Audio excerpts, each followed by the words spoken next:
여호수아서 1장입니다. 5절부터 9절까지 우리 함께 같이 읽도록 하겠습니다. 내 평생에 너를 능히 대적할 자가 없으리니 내가 모세와 함께 있었던 것 같이 너와 함께 있을 것임이라. 내가 너를 떠나지 아니하며 버리지 아니하리니 강하고 담대하라. 너는 내가 그들의 조상에게 맹세하여 그들에게 주리라 한 땅을 이 백성에게 차지하게 하리라. 오직 강하고 극히 담대하여 나의 종 모세가 내게 명령한 그 율법을 다 지켜 행하고 우로나 좌로나 치우치지 말라. 그리하면 어디로 가든지 형통하리니 이 율법책을 내 입에서 떠나지 말게 하며 주야로 그것을 묵상하여 그 안에 기록된 대로 다 지켜 행하라. 그리하면 내 길이 평탄하게 될 것이며 내가 형통하리라. 내가 내게 명령한 것이 아니냐. 강하고 담대하라. 두려워하지 말며 놀라지 말라. 내가 어디로 가든지 내 하나님 여호와가 너와 함께 하느니라 하시니라. 아멘. 여호수아서를 저희가 오늘 전체적인 개관을 어떤 한 부분이 아니라 전체적인 개관을 함께 보려고 하는데요. 여호수아서를 보는 여러 가지 방법이 있겠죠. 근데 오늘 우리는 5개의 동사를 가지고 우리 여호수아서를 함께 살펴보려고 합니다. 첫 번째 동사는 세우다라는 동사입니다. 여호수아를 하나님께서 세우시는데 원래 여호수아가 모세가 있을 당시에요. 모세가 여호수아를 안수를 했어요. 그때 제사장 앞에서 안수를 하고 백성들에게 공표를 한 거죠. 그가 나의 후계자다. 그가 이제 앞으로 너희를 백성을 이끌 것이다. 그때 하나님께서 하나님의 영이 머무는 자다라고 이렇게 설명을 하셨어요. 이제 모세는 죽고 여호수아가 혼자 남게 됐습니다. 그리고 여호수아가 드디어 요단강을 앞에 두고 하나님 앞에서 하나님의 음성을 듣는 장면입니다. 모세가 한 말인데 원래요. 그런데 이번에는 하나님이 직접 여호수아에게 하시는 말씀이고 이것이 바로 어떻게 본다면 여호수아가 이제 앞으로 전쟁을 치르게 될 거 아니에요. 그리고 가나안 정복을 하러 들어가게 되는데 신자의 삶으로 본다면 우리가 출애굽을 해서 즉 구원을 경험하고 그리고 광야에서 성화의 삶을 경험하고 우리가 하나님의 말씀 속에서 어떻게 광야를 살게 되는가. 그래서 광야 생활을 통해서 우리들이 알게 된 것은 우리가 하나님의 말씀을 의지해서 사는 자라는 것을 배운다는 거죠. 저와 여러분에게 지금 우리가 사는 삶도 그러한 계속되는 하나님의 말씀으로 사는 자라는 것을 깨닫는 그 삶을 우리가 살고 있는 거예요. 그런데 이제 정복하는 가나안으로 들어가는 상황에 들어가게 됐습니다. 이 부분은 두 가지 의미가 있죠. 하나는 우리의 삶 속에 있어서의 전쟁을 우리가 이제 시작하는 면과 그리고 마지막 하나님께서 우리와 영광스러운 승리를 이루시게 되는 마지막 전쟁이 어떤 것인가를 그림자로서 보여주는 그런 면이 있습니다. 우리가 그것을 살펴본다면 지금 신자가 그러한 영적인 전쟁을 포함해서 하나님의 백성으로 이 땅에서 살아가면서 어떠한 태도로 삶을 살아가야 되는가를 이 여호수아에게 하신 하나님의 말씀에서 우리가 분명하게 알 수 있죠. 첫 번째는 오직 강하고 극히 담대하라 이렇게 얘기합니다. 이유는 간단하죠. 여러분이 강하고 여러분이 담대하지 않기 때문입니다. 우리가 강하고 담대해 있다면 여호수아가 이미 강하고 담대해 있다면 하나님이 이러한 말씀을 하실 이유가 전혀 없습니다. 즉 우리는 여전히 연약하며 그리고 우리는 여전히 하나님을 쫓아가는 것 같지만 항상 무너지기 쉬우며 조그만 일에 의심하고 조그만 일에 쓰러지기 쉽습니다. 저와 여러분 모두가 다 마찬가지죠. 거기에 대해서 하나님이 하시는 말씀은 강하고 담대하라고 얘기하십니다. 그리고 그 근거는 하나님이시죠. 우리가 아니라. 이제 하나님이 어쨌든 너희들은 강하게 살아야 된다. 담대하게 모든 어려움을 굳건하게 이겨나가면서 싸우면서 나가라. 이렇게 해서 얘기하시는 게 아니라 너희가 약하다. 그러므로 너희가 강하고 담대하라. 이유는 내가 강하기 때문이다죠. 여러분이 강하기 때문이 아니고 하나님이 여러분을 격려해서 여러분을 강하게 만들어서 하나님의 뜻을 이루려고 하는 것이 아니라 내가 강함으로 너희가 강하고 담대한 삶을 산다. 그것을 우리가 그 다음 것으로 더욱 깊이 알게 됩니다. 너희로 하여금 이렇게 강하고 담대하게 살 수 있는 중요한 핵심은 어디 있느냐?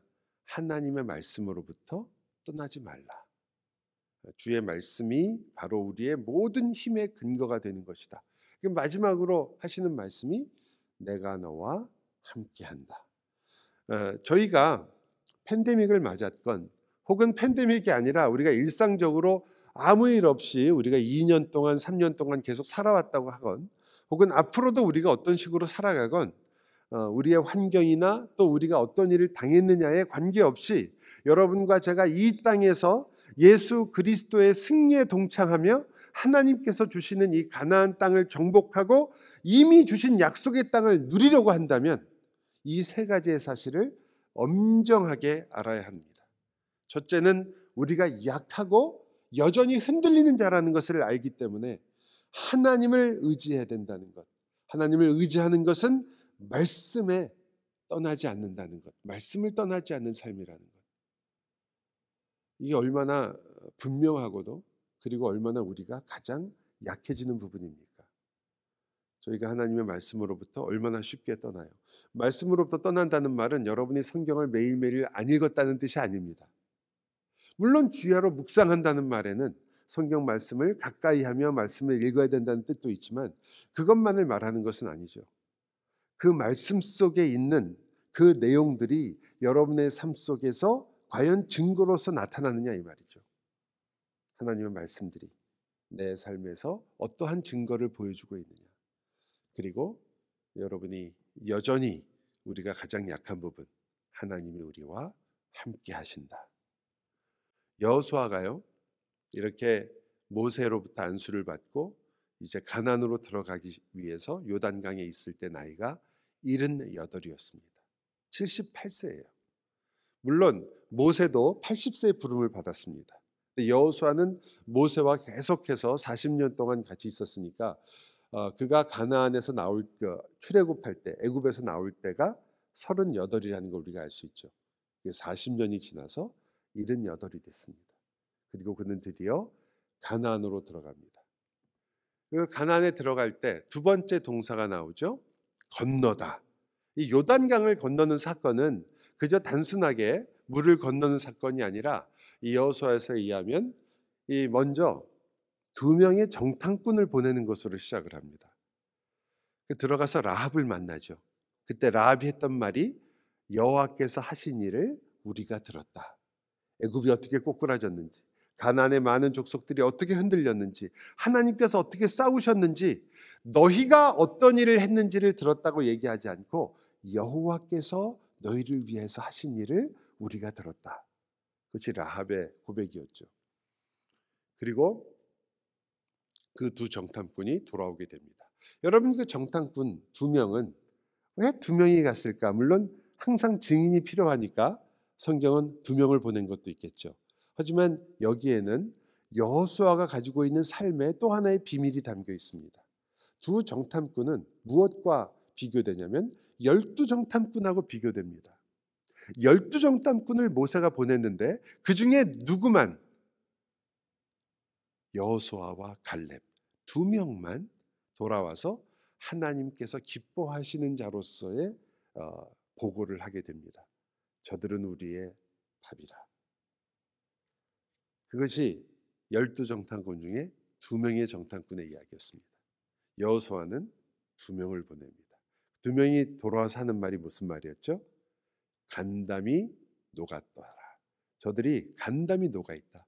즉 그들은 마치 여호수아와 갈렙이 보고했던 것처럼 그렇게 보고합니다. 이것은 무엇을 말해주냐면, 물론 이것 자체로서도 메시지가 있지만 우리가 성경 전체의 구속의 역사를 볼 때 여호수아가 지금 모세와 같은 그러한 길을 걷고 있다는 것을 알게 됩니다.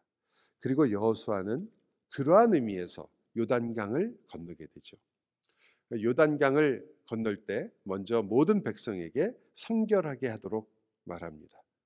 그리고는 제사장이 여호와의 궤를 메고 요단강에 발을 딛자마자 요단강이 나누어지죠. 여러분과 제가 제사장이 여호와의 궤를 맨 것을 너무나 당연하게 생각합니다. 하나님이 직접 명령하신 건데, 원래 여러분이 민수기 공부를 조금 계속해서 기억하고 계시다면 여호와의 궤, 법궤를 메고 들어가는 것은 누구죠? 제사장이 아니에요. 원래 성경에는 세 부류의 레위인이 있습니다. 물론 아론 자손까지 네 부류가 되겠죠. 세 부류의 레위 지파가 있는데, 그 중에 게르손 지파는 여기 있는 것처럼 성막이나 이런 그 천을 주로 옮겼고, 고핫 족속은 보신 것처럼 언약궤를 옮겼습니다. 그리고 무라리는 기둥이나 이런 것들을 옮겼죠. 결국 그 고핫 자손이 원래 법궤를 옮기는 사람들입니다. 그런데 이번에 하나님이 일부러 제사장으로 하여금 이 법궤를 매게 합니다. 이건 굉장히 중요한 의미가 있는 거죠. 지금 법궤는 그냥 이동하는 게 아니란 말이에요.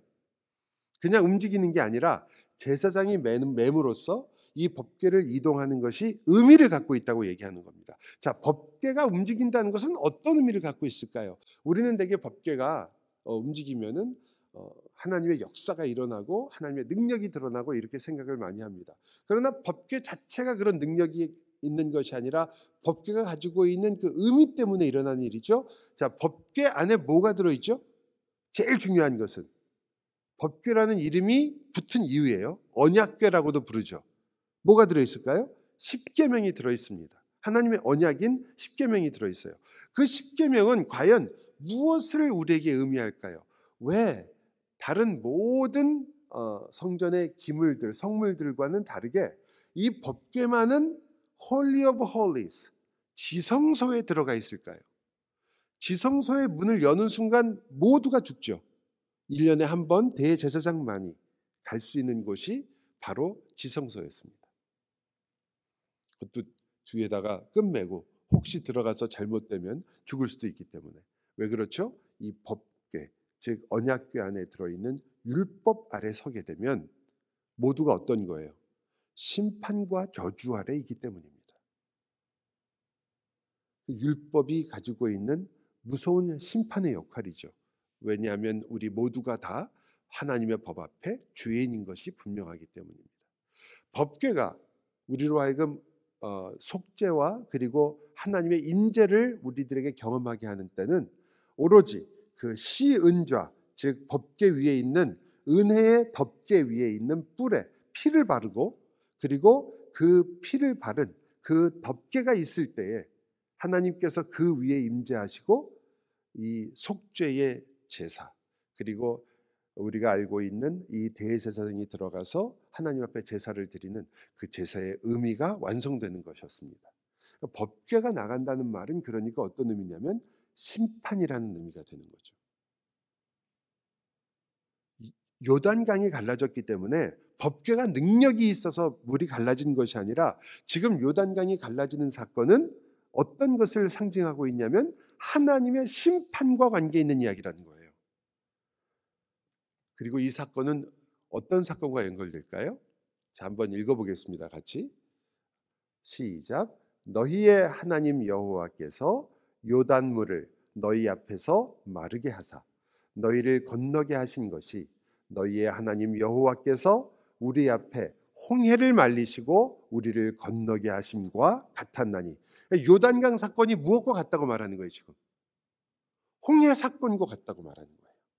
홍해 사건.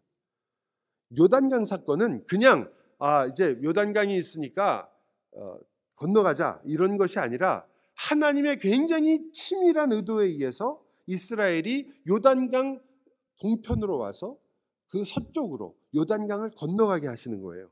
원래는 어디로 들어가는 게 편한가요? 가데스 바네아로 들어가는 게 편하단 말이에요. 그리고 그냥 치고 올라가면 끝이거든요. 그런데 일부러 요단강으로 가게 하신 것은 지금 무슨 경험을 하게 하는 거죠? 홍해의 경험이죠. 홍해의 경험도 역시 이스라엘에게는 심판과 구원의 경험이었습니다. 홍해의 물은 단순한 물이 아니라 심판의 물이었고 죽음의 물이었으니까요. 요단강으로 건너가는 것도 마찬가지 의미를 갖고 있다는 거죠. 그래서 그 요단강을 건너는 것도 홍해처럼 어떤 의미를 갖게 될까요? 바로 요단강 그리고 홍해를 통해서 우리는 세례를 받는 것, 이 세례라는 것 안에 있는 하나님의 진노와 심판이 십자가 위에 떨어지고, 그리고 그리스도 안에 있는 우리들이 생명을 얻는 것처럼 그리스도의 세례에 우리가 함께 참여하는 것을 보여주고 있습니다. 여러분과 저의 세례는 우리만의 세례가 아니라 그리스도가 받으시는 세례에 우리가 참여하고 동참함으로써 하나님의 저주와 분노와 모든 진노를 그리스도께서 대신 받으시고 우리가 그 안에서 참된 구원을 누린다는 것을 보여줍니다. 지금 요단강을 건너고 있는 이스라엘 백성들도 같은 경험을 하고 있는 거죠. 그래서 요단강을 건넌 다음에 하나님께서 그곳에 12지파 12돌을 세우고 기억하게 하시고, 그 다음에는 할례를 받게 하시고 유월절을 지켜요. 여러분, 할례를 받는다는 말은 지금 이스라엘이 이 가나안 땅에 들어간 모든 의미를 뒤집는 사건입니다. 왜 들어갔죠? 들어가서 뭐 하려고 들어간 거예요? 거기 있는 가나안 족속들과 싸우려고 들어간 거 아니에요? 정복을 해야 될 거 아니에요? 그럼 전쟁하기 전에 무엇이 제일 중요합니까? 군인들이 무기를 잘 관리하고 자기의 몸을 잘 관리해서 전투를 할 수 있는 전투력을 가져야 되는 거 아니에요? 근데 할례를 하게 되면 어떻게 돼요? 모든 전투력을 상실하는 거거든요. 기억하십니까? 나중에 나오는 이야기지만 세겜에서 일어났던 일. 그때 세겜에서 그 사람들에게 물론 원수를 갚기 위한 거죠. 보복하기 위한 일이었지만 할례를 행하게 해서 우리가 너희들과 한 형제가 되려고 한다. 그리고 할례를 행해 놓고서는 싸우지 못하는 그들을 한 번에 다 침략해서 죽여버리잖아요. 몽땅 죽여버린단 말이에요. 왜? 전투력이 없어요. 근데 지금 전쟁을 하러 들어간 이스라엘이 제일 처음 한 일이 할례란 말이에요.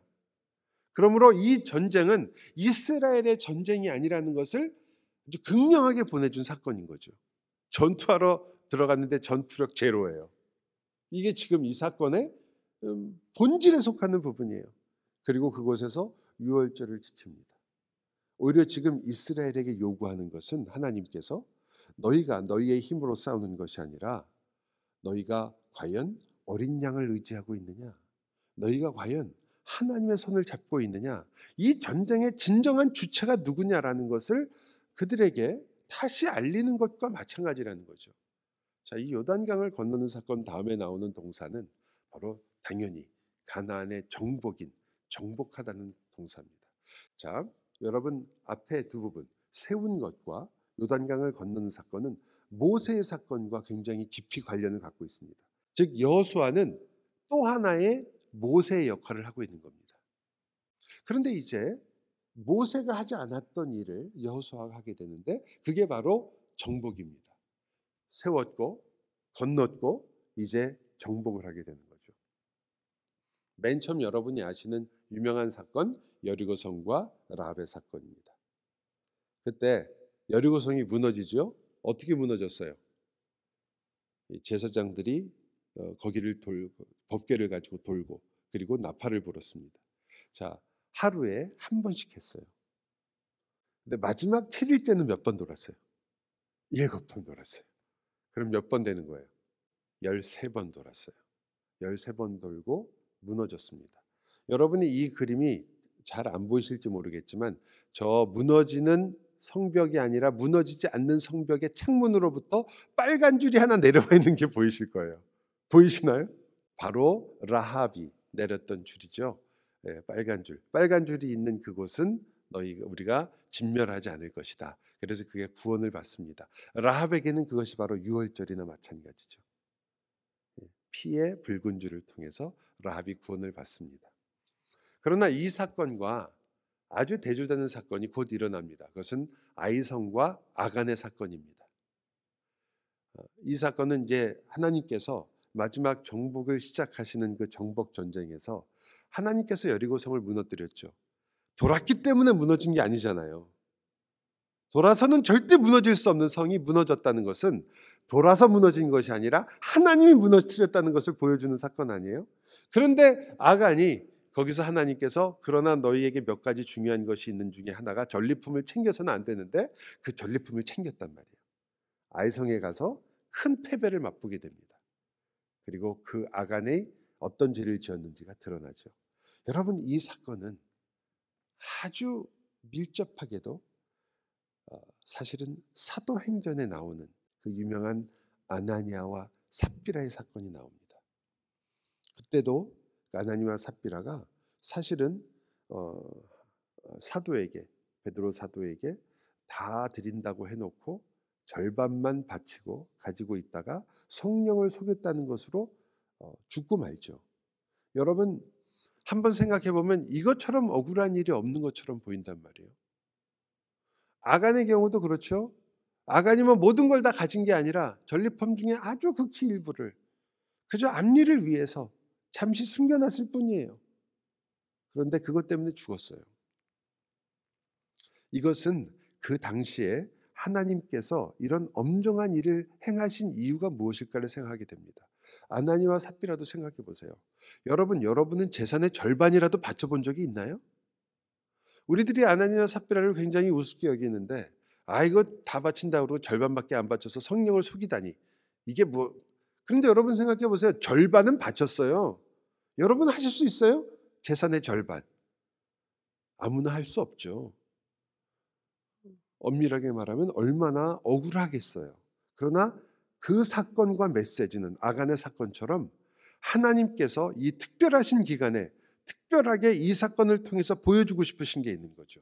아간과 아나니와 삽비라가 성령을 속여서 했던 이 일들은 하나님의 구원의 역사 속에서 심판이 얼마나 무서운 것인가에 대해서 우리로 하여금 알게 하실 뿐만 아니라, 그리고 이것이 마지막 때에 우리가 받을 심판의 엄위함을 보여줍니다. 가나안 사건 자체는 전부 다 그 이야기예요. 그래서 가나안의 정복과 가장 가까운 책은, 책으로 친다면 계시록과 가장 깊은 관계가 맺게 됩니다. 왜? 이것은 마지막 심판이 어떻게 이루어지며, 그때는 은혜의 심판이 아니라 하나님의 공의의 심판이 이루어질 것이라는 것을 보여주는 사건들이기 때문입니다. 그래서 진멸하게 되는 것이고, 하나님께서 400년이라는 기간을 참으신 거예요. 아브라함에게 얘기하잖아요. 내가 너를 이제 애굽에 보낼 것이다. 너의 자손이 애굽에서 400년 동안 종노릇하는데 왜 그렇게 하느냐? 그것은 아모리 족속의 죄가 깊어져서 하나님의 심판이 공의롭게 되기 때문입니다. 치밀한 이야기예요, 사실은. 그래서 하나님께서 그들을 진멸함에도 불구하고 공의롭다는 것을 보여주시는 거죠. 그럼 지금도 그런 사건이 일어나고 거룩한 전쟁을 해서 우리가 하나님을 대적하는 자를 진멸해 버리는 것이냐? 그렇지 않죠. 지금은 우리가 진멸하는 게 아니라 전도를 하라고 하죠. 하나님께서 그들을 사랑하라고 하죠. 그 원수에게 가서 복음을 전하라고 하죠. 완전히 우리식으로 말하면 리버스 됐단 말이에요. 왜 다르냐면 지금은 마지막 심판에 대한 그 모습을 보여주는 것이 아니라 심판을 바라보며 그 심판의 엄위함을 생각해서 오늘날 우리가 어떻게 하나님의 뜻 안에서 더욱더 깊은 사랑을 하며 살아야 되는가를 지금 우리가 보는 그러한 시대이기 때문입니다. 그러나 이 가나안 사건들은 계시록의 사건들을 우리들로 하여금 보여주게 합니다. 그래서 율법의 이야기가 나오고 두 산이 나오는데요. 한 산은 그린심산이 있고 하나는 에벨산이 있어요. 에벨산에 올라가 가지고 율법을 낭독합니다. 여러분, 사마리아 사람들이 지금도 제사를 하는 산이 있습니다. 그 산이 에벨산일까요? 그린심산일까요? 그린심산이에요. 왜 그런지 아세요? 그린심산이 축복의 산이에요. 에벨산은 저주와 심판의 산입니다.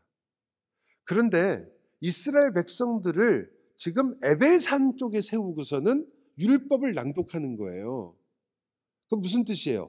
저주와 심판에 대한 이야기라는 뜻이에요. 지금 이 가나안의 이야기 전체가 하나님의 심판이 어떤 것인가를 우리에게 보여주고, 그리고 우리로 하여금 사실상 이스라엘로 하여금 하나님의 마지막 심판과 하나님이 이 역사를 어디로 끌고 가시는가를 보여주시기 위한 거거든요. 그리고 이제 그때부터 전쟁이 일어나죠. 심판과 전쟁이 일어납니다. 남쪽에서 일어났던 전쟁은 여러분이 보시는 이 이스라엘의 남쪽에서 요단강을 건너서 남쪽으로 가서 있었던 전쟁들입니다. 기브온 전투가 가장 유명하죠. 태양아 머무르라. 바로 거기서 일어났던 사건이죠. 그리고 그 다음에는 북부로 올라가서 전쟁을 합니다. 그 북부의 전쟁은 하솔의 연합군과의 전쟁이었습니다. 여기서도 여호수아는 계속해서 승승장구해서 모든 하나님께서 약속하신 땅을 정복하는 일을 하게 됩니다. 물론 모든 땅을 완벽하게 다 정복하지 않았지만 7년 동안의 정복 전쟁이 끝나게 되고, 그리고 이 가나안 정복 전쟁에 의미가 생겨나죠. 그것은 바로 아마겟돈 전쟁, 마지막 최후의 전쟁과 이 가나안 정복 전쟁이 굉장히 유사하다는 것을 우리가 보게 됩니다. 그래서 여기서는 하렘이라고 부르는데요, 완전한 성결을 위해서 모두를 다 없애버리고 사라지게 하는 그러한 일이고요. 또 하나는 모든 전리품을 하나님께 바칩니다. 여러분이 계시록을 보면 계시록에서 장로들조차도 전부 면류관도 어디에 바치나요? 하나님께 다시 바치죠. 모든 영광을 하나님께 드립니다. 그것이 바로 이 가나안 정복 전쟁의 특징이죠. 모든 전리품을 하나님께 바치도록 되어 있습니다. 여러분, 그런 면에서 이제 정복이 끝나고 땅을 나누는 부분은 어떤 이야기일까요? 우리의 기업이 무엇인가?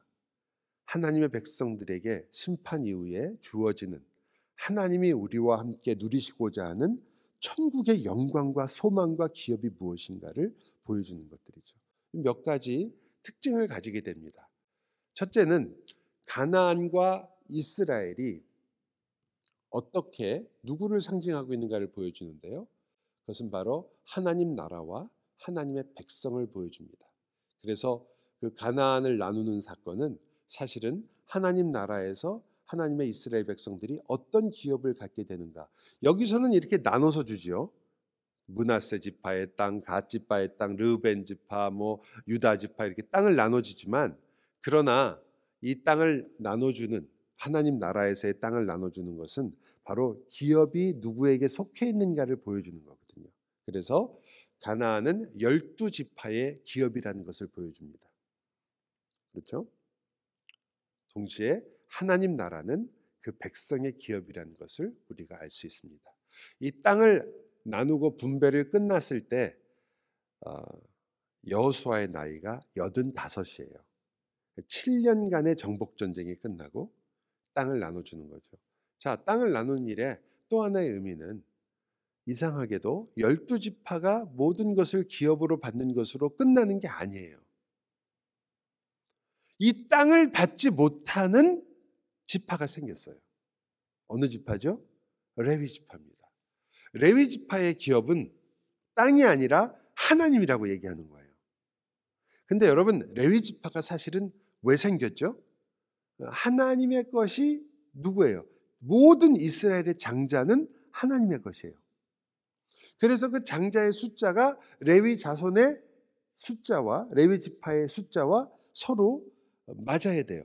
만약에 수가 모자르게 되면, 레위 지파의 수가 모자르게 되면 속전을 내야 되는 거예요. 그래서 숫자를 맞췄단 말이죠. 이유는 레위 지파가 바로 모든 장자를 대신하는 그러한 일을 하고 있었기 때문입니다. 레위 지파는 하나님의 것이고, 그리고 레위 지파의 기업은 이 땅에 있는 것이 아니라 하나님에게 있었습니다.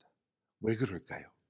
실제로 레위 지파는 누구를, 이스라엘 전체를 대표하는 것과 마찬가지인데, 그들에게 땅이 아니라 하늘의 영광과 하나님의 나라가 진짜라는 것을 보여주는 가장 극명한 하나님의 메시지인 거죠. 그래서 우리가 알 수 있습니다. 성도의 기업은 어디에 있느냐?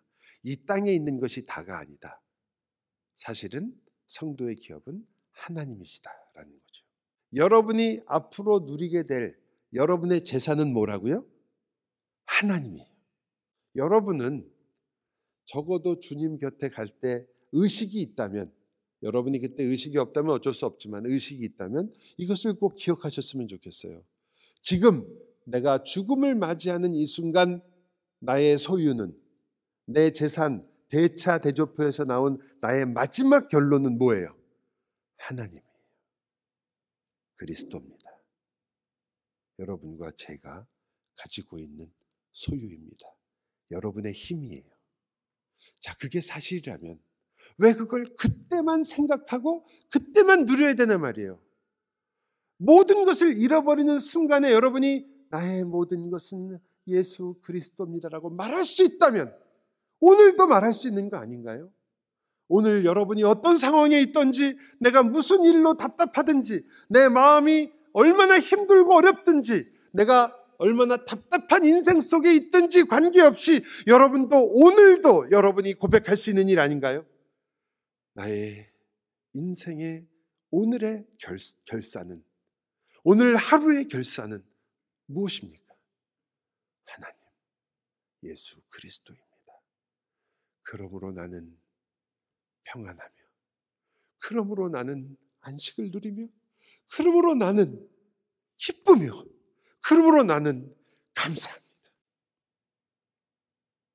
그것이 오늘 하루 여러분의 인생일 수밖에 없는 거죠. 그래서 가나안은 안식의 그림자이며 여러분은 새 하늘과 새 땅을 앞으로 누릴 분들이고 지금도 보고 기뻐하고 경험하는 분들입니다. 자, 이제 마지막으로는 5번째 동사는 그러므로 이제 너희가 하나님을 기업으로 하여 하나님의 나라에서 살고 있으니, 마지막 동사가 뭐예요? 그러면 이제 여호와만을 섬기라. 그만을 섬기라. 여러분, 하나님께서는 우리에게 먼저 보여주시죠. 내가 나의 약속을 지켜 너희를 위해서 싸운다. 너희가 잘나서도 아니고, 너희가 순종을 잘해서도 아니고, 너희가 누구보다도 뛰어나기 때문도 아니고, 큰 국가이기 때문이 아니라 내가 너희와 한 약속을 내가 지켜서 내가 너희를 위해서 싸운다. 그래서 내가 예수 그리스도를 너희를 통하여 이 땅에 오게 할 것이며 그 그리스도를 통하여 너희를 진정 구원하게 될 것이다. 그래서 우리들에게 뭐라고 말씀하세요? 그러므로 너희도 나와의 약속, 말씀을 지켜 행하라. 그런데 우리가 그 말씀을 지켜 행하라는 그 말씀의 명령 속에 있다는 것을 너무나 자주 잃어버리죠.